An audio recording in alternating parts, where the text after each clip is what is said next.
Russia has once again said that it is opposed to any military intervention in Syria. Russia's foreign ministry says a unilateral military action would be a tragic mistake and will have a devastating impact on the security in the Middle East.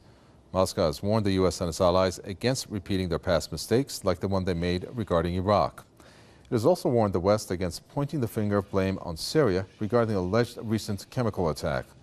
The statement came after the Pentagon said that it is ready for military action if the U.S. president decides to do so. On Saturday, Barack Obama held high-level talks with his security aides over a range of potential options. The White House says the president is still undecided, but international opponents of the Syrian government are pushing for an offensive. Both France and Israel have called for military action. Obama has discussed the issue with his French counterpart, François Hollande. Earlier, the French Foreign Minister, Laurent Fabius, said that there is no doubt that the Syrian government carried out the attack.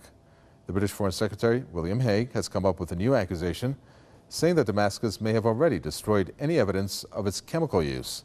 But none of these officials has offered their own proof so far. Let's bring in Eric Draitser. He's the founder of StopImperialism.com, and he joins us from New York. Eric Draitser, there's a shift from the West, in particular the U.S., not so much about military intervention, but so much that they're trying to put the focus on the idea that it doesn't matter if it's the insurgents or the Assad government, therefore we have to move in. Do you think, one analyst saying that perhaps Daraa, which borders Israel, is going to be where they may come in with the troops in Jordan to have been trained in order to partition that area off to ensure Israel's security, perhaps one of the options they're mulling over?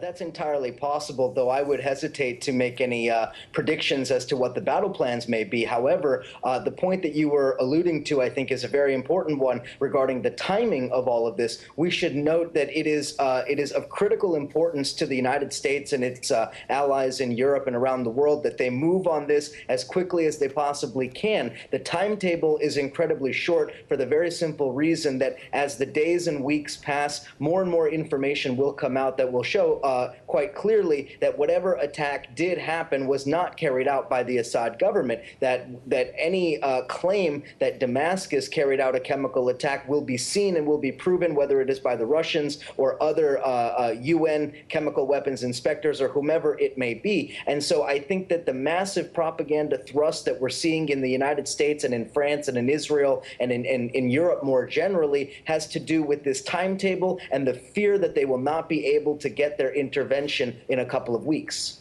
When you talk about a timetable, what are you talking about in your estimate? Days, or are we talking a week, or what?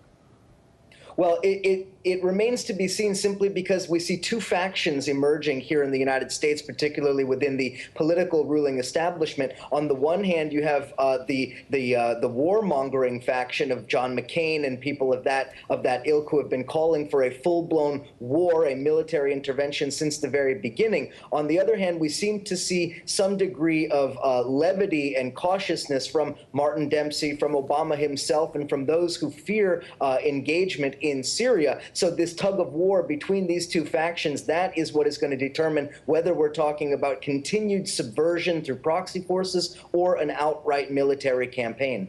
And one side question, and please quickly if you can, Jeffrey Feldman is to be arriving in Tehran tomorrow. What do you think about that visit? I think that it is to try to persuade the Iranians to take a position that is going to be slightly more amenable, but Tehran has already made the case quite clear that Tehran stands behind Assad and Damascus, not only because that's a key ally, but because the Iranians understand very clearly that a war against Syria is a prelude to a war on Iran. They understand the geopolitics, and so they will do whatever it takes to prevent that snowball effect. It's a pleasure talking to you, as usual. Thank you very much. Eric Draitser, founder of StopImperialism.com from New York.